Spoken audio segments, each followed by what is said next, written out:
Well, hi there, and welcome back to another episode of Let's Talk Real Estate Investing. I'm your host, Sharon Vornholt, and I'm so happy you're here today. I'm also happy to have this particular guest on, and that is Brad Smotherman. We've been trying to get this done for a while. Brad owns and manages a seven-figure flipping business. He's invested in over 15 states, has houses from Michigan to Georgia, has completed over 400 transactions to date. That's a lot of transactions. He's also the host of the Top 100 Business Podcast, Investor Creator, where he teaches new and seasoned investors how to take their house flipping business to multiple or 6 or 7 figures without sacrificing freedom. And that's what I want to hear about. Welcome to the show, Brad. Sharon, great to be with you. Appreciate you having me on.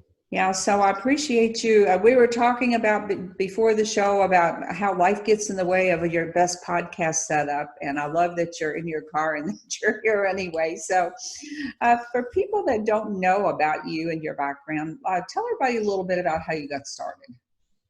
Yeah, so I woke up one morning when I was 17 years old and decided to get my real estate license. Now, I have no idea why I woke up doing that. I didn't go to bed thinking about real estate, but I got my real estate license when I was 18. I went through college and I sold real estate part-time. I got my undergraduate degree in accounting, and I went into accounting for like 34 days. It was seriously, it was somewhere around in there because it was long enough for me to get my first paycheck and be really disappointed in it. And then also get just enough of the corporate life to where I'm just like, I just can't do this. Like I did not go to college for 4 years to do this. And so I went back into selling real estate. That was fall of 2008. Now, Sharon, that was not the best timing. No, it was the best of times and the worst of times. Yeah. So, but somehow I made it, and I retired my license in 2010, having never bought an investment property, because what I found was that I had a difficult time being a licensee and selling real estate and also trying to buy it. Yeah. So I know a lot of people can kind of walk that tightrope. I couldn't. And so I was like, well, this is what I want. So I retired the license.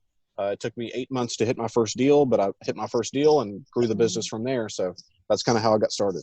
I have a friend who's a similar background. He was a CPA, and he said that I kept noticing that he had a heavy real estate investor clientele. And he said, I kept noticing that the people on the other side of the table were making more money than I was. So that's a fairly common story. So what was your first investing strategy? Did you start with single family houses?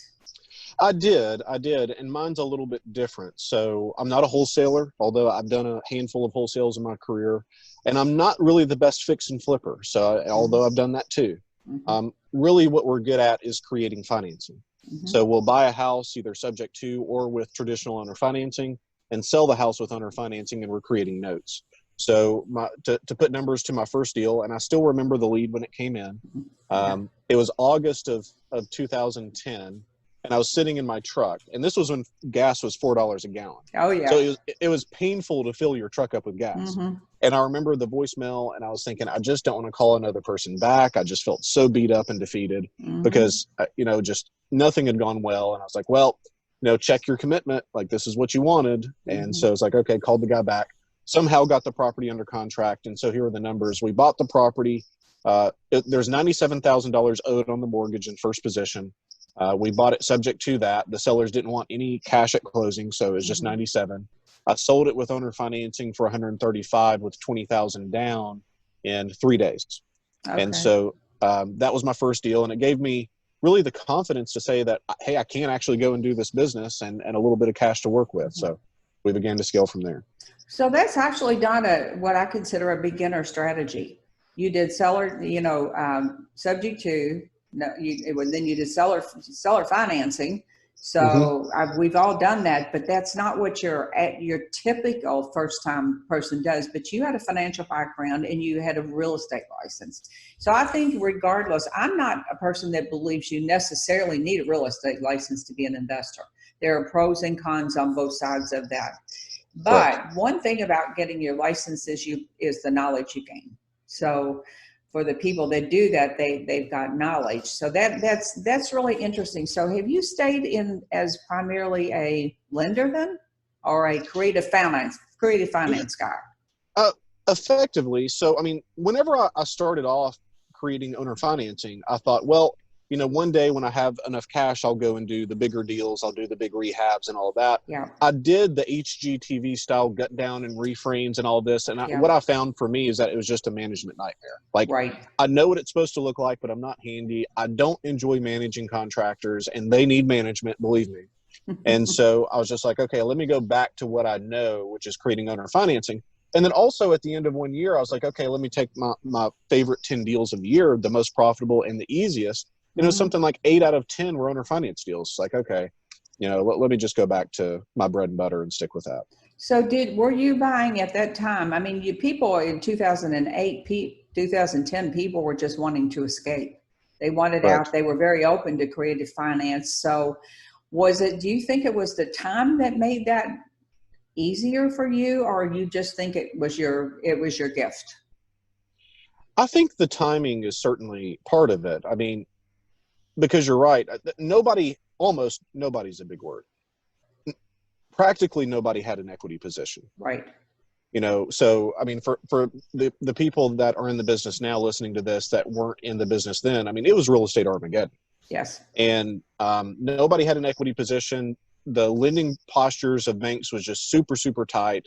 And so what it did for us is we could buy houses creatively with terms cheaper, and then take it to the owner finance world where the buyer pool was bigger because banks had tightened so much that there was a really great buyer pool that needed owner finance.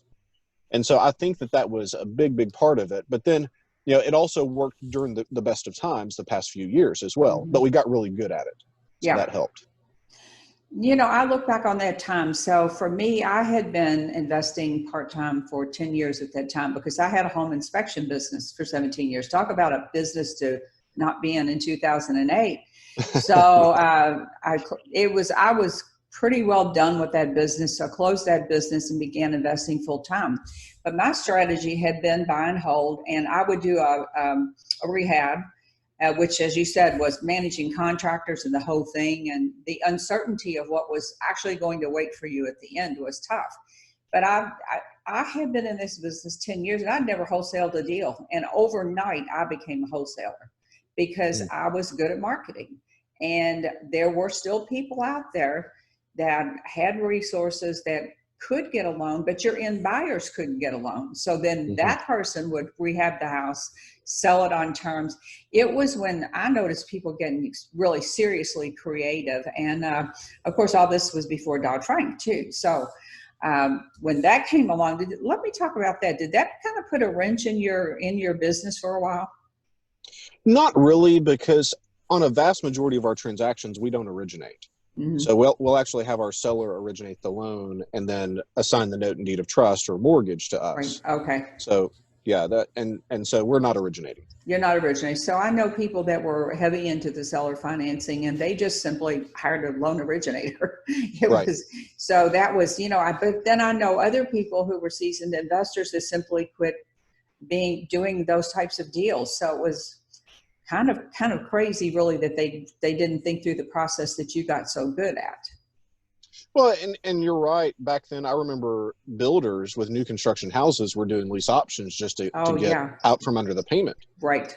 And thinking that, I always think that the lease option, people think that the lease option keeps them out of foreclosure, and in some states, I'm sure it does. But in a lot of them, if there's an option that's signed, that's a recordable document, and you have to foreclose that out. Yeah. So anyway, it was just an unbelievable time, and I feel so blessed that I was able to see what I saw without having to experience what they experienced. Yeah, that's the trick. You survived it and you thrived.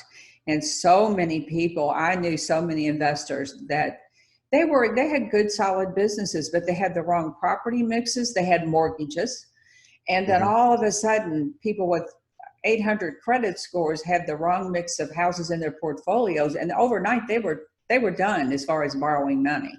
So then if they weren't able to do creative finance deals, they were dead in the water.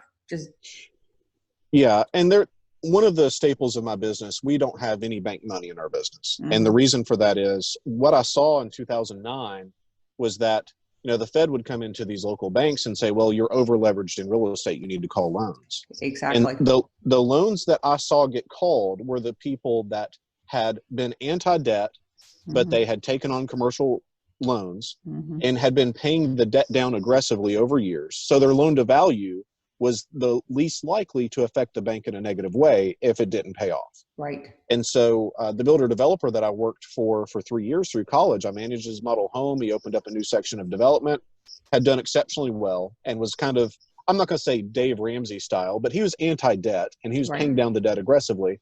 Well, they called his loan. Yeah. And because the banks were checking his credit score with a hard pull, like literally every week, you had multiple banks. His credit score was to the point where he couldn't go and get a loan. Yep. And that's assuming that the banks would even go and do a commercial loan on a tract development. It's just impossible. And so he went bankrupt because of that. I knew several people that happened to, and it went from literally, I told people that we used to walk into a bank, a portfolio lender, small local bank, and you literally would just say, I need some money. And they would look at the house and go, okay. I mean, it was so easy to find yourself in that position because it was easy to get money if you were a rehabber or probably a lot of different, or even buy and hold. So if you fast forward to today, we're in another market that is difficult with COVID-19. Like in my area now, where do you live? I know you're in Florida now. Where do you? Well, I'm based in Nashville, Tennessee. Oh, so you're close to me then. Okay. So you're based in Nashville. So my market was never like Phoenix or the Southern California, those highs, ups and downs, and probably Nashville was a lot more stable too. So we didn't see a lot of that. And I expect that we're going to see, my anticipation is that we're going to see down the road, 6 months from now, we're going to see an even bigger impact on real estate that you see here now, because people are kind of holding it together now, but who knows in 6 months with everything going on in the world. So what does your business look like? Do you see opportunity for yourself? Sadly, there are going to be a lot of people that find themselves in a tough situation. And that's absolutely right. I think it really depends on who you are and where you're at as to whether you have opportunity or not. Because I've seen some really not stupid people do some really stupid things historically the past 4 or 5 years. Yeah. So, we've just been on a rocket ship in terms of value. And so what that means is that, people have done some not smart things, but looked very successful because they've been riding the appreciation wave. Right. And so once that's over, it's kind of like the game of musical chairs. Well, the music's going to stop. But I mean, for our business model, it's a little bit different because it actually works better during tough times. So, I think that COVID has created a significant economic problem. I mean, there's no chance that we don't go into a pretty serious recession. It's just a question of how long. Yeah. And in terms of real estate pricing, I mean, we're already seeing, I think Chase Bank went to a 700 minimum FICO and 20% down. Yeah. So it's like, what? Yeah. Well, it's like, well, they just don't want to lend money. It's like, just, close down the lending department. But, what's coming is our ability to buy is going to get easier, but just like 2010, banks are tightening. And so our ability to sell with owner financing is going to increase. It's going to be greater.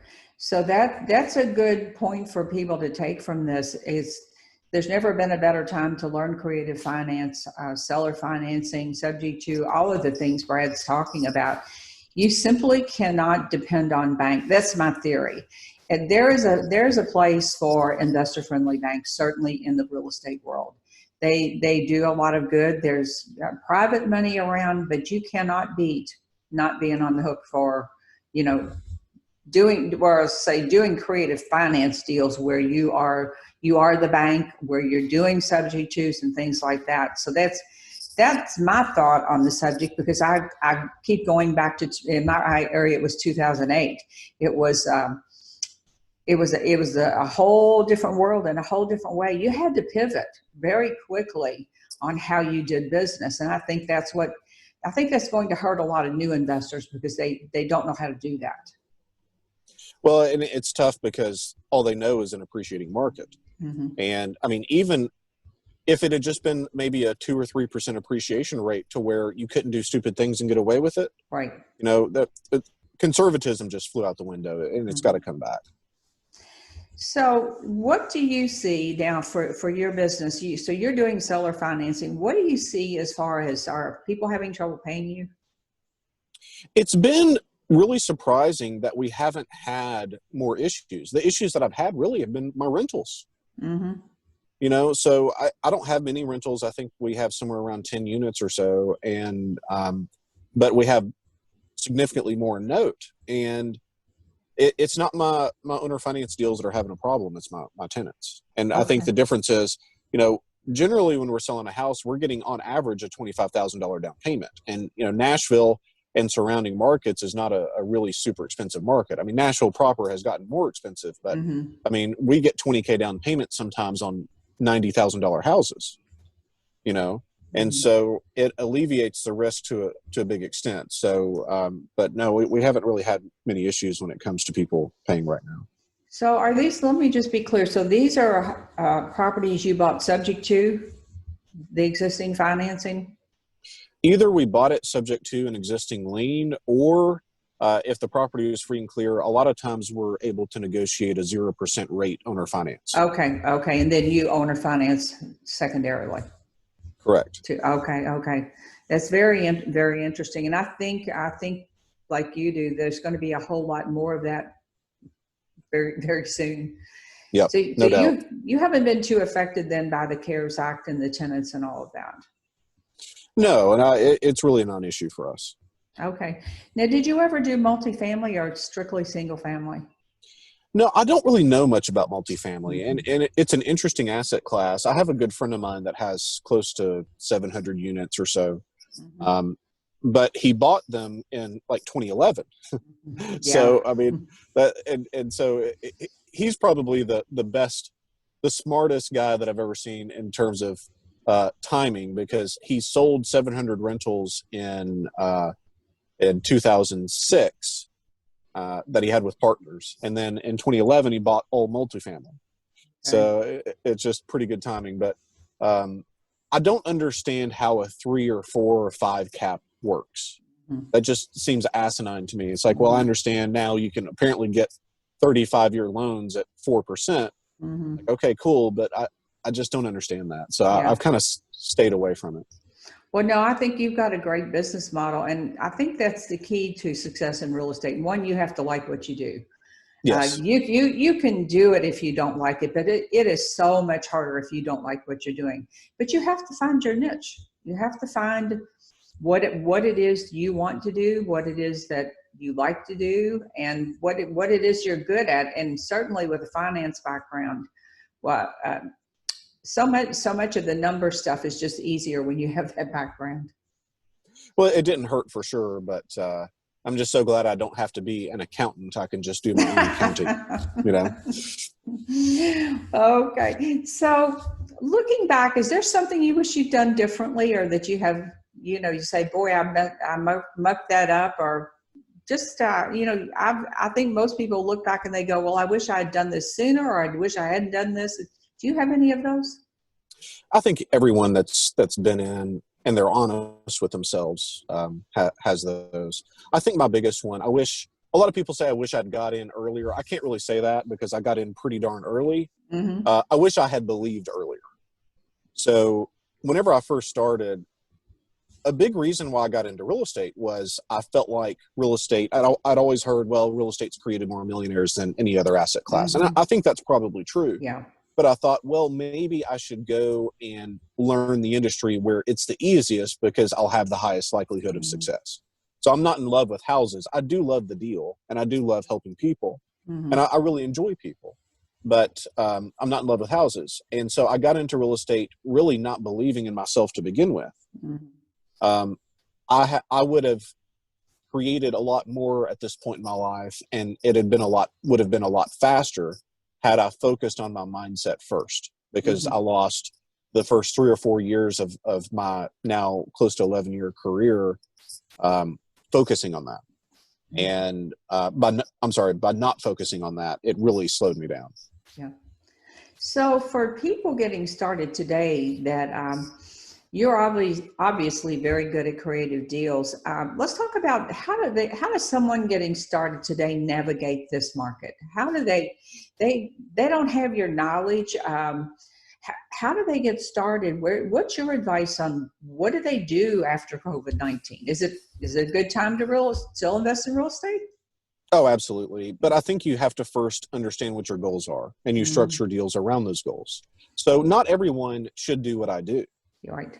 And I'm very upfront about that. Some people like fix and flip. They really enjoy personally working on houses, and they're great managers, and they enjoy building that. I'm not that person. So I've found something that really works for me. But the great thing about real estate is, real estate is a really wide and deep industry. So there's a lot of things that you can do within real estate. Like we talked about multifamily. I'm more of a note creator. You can wholesale. You can do all of these things. So it doesn't, just because one thing isn't right for someone doesn't mean that there's not something else that is, right? So I think you have to really focus first on what you're trying to create, what your goals are, and you can build the business around that. In terms of, is there opportunity in real estate? There's always going to be opportunity in real estate.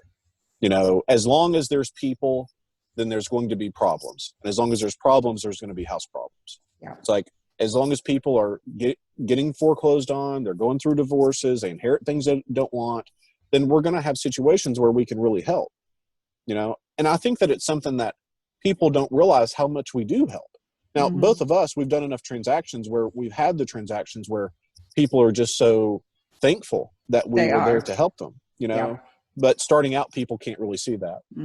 But there's going to be significantly more opportunity the next 36 months, in my opinion, than the previous 36. Oh, absolutely. I think so. Anytime you have a situation like this, there's a lot of opportunity. Now, I know that you have a podcast called Investor Creator. How long have you had your podcast now? It's a couple of years. A couple of years. Okay. Somebody asked me that question yesterday, and I said, since 2013, but we knew absolutely nothing what we were doing. We just dove in, and did it. It's kind of like the blog. Obviously, it's like, we obviously knew nothing about naming things in 2010. So, but I know you've got a popular podcast, and people should definitely check that out. You also do some mentoring and coaching. Yes. So you want to talk about that for a second? Yeah. So a lot of what I do, I call it the apprenticeship, because I liken it to if you wanted to learn printing in the early 1900s, you don't go to school for that. Yeah. You apprentice under someone that is actively doing that business. You learn what that person knows, and then you replicate the system. So I've got somewhere around 50 apprentices across the country. They're doing amazing things. And what they do for me is more than I could do for them, because they're giving me significance. Because, I've got a controller over the investing company now. So I'm pretty well delegated out of a job at this point, to the point, Sharon, where I've got 4 or 5 offices in my little office complex. And if I start to spend too much time in their offices, they ask me to go back into mine because I'm messing up their systems and everything. Because I start asking. It's been a long time where I would buy and sell houses that I hadn't seen, but now it's kind of to the point we're buying and selling houses I don't really even know about. Yeah. So I'm like, well, what about this deal? And they're like, Brad, if we need you, we'll call you. Yeah, but, just go away, Brad. Yeah, pretty much. It's like, well, I go back into my office, like, well, I got to do something. So, these people across the country, they're doing great things, my apprentices, and it's just so much fun to see them grow. Well, and, this is another whole podcast about team building and getting to that position. But I think people should know that it is possible. Does it happen overnight? No. And is it painful along the way hiring the right team members? I haven't talked to a single person that said, man, this has been painful.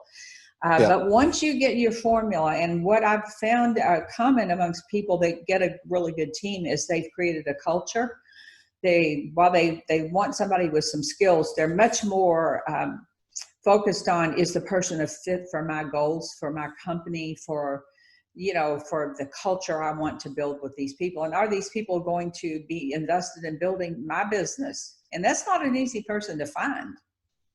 Yeah, and I'm definitely not going to say that's my strong suit. So I'm not a good hirer, but we're pretty good at firing. So and that's just necessity. It's like you can't be not a great hirer, and bad at firing, because that's going to eat your mind. It doesn't go together. Yeah. My daughter is a much better, when we had the other business, she's a much better gauge of she could kind of push the veil back and see things that I couldn't see. And I think that's often the case when it's your checkbook. Yep. And I was guilty of trying to save people. I don't do that anymore. I've really had that too. Yeah. I've really had that too. Yeah, because I enjoy people, and I want to help people. And it's like, oh, you can do well at this, and you can't want it more than they do. Yeah. You really can't. Well, Brad, this has been a fun show. So thanks so much for coming on the show. Thanks so much for being willing to get in your car when you had all the problems. I haven't done a podcast with someone in their car in a while. So this is a first in recent years. I was thinking that chainsaw next door is just not going to stop us. So, I'm on vacation down in Florida. It was a last minute sort of thing. And so I told my wife, hey, what are you doing tomorrow? And she said, well, nothing. And I said, well, you can pack for us and the kids. We're heading out, and she's kind of used to that by now. Although I will say with kids, she doesn't enjoy it as much as she did when it was just me and her, because it's just more going on. Yeah, but she's rolling her eyes in the background. She's happy on one. Here we go again. Here we go again. Yeah. But chainsaw next door. It's like, well, we got to do this. So I appreciate this so much. I enjoyed it. It was fun. And thanks for doing the show. And to all the listeners, thanks to all the listeners that show up every week. And if you like this show, please head over to iTunes and leave us a review and a rating. I would so appreciate it. Thanks again, Brad. And I will see you same time, same place next week. Bye for now.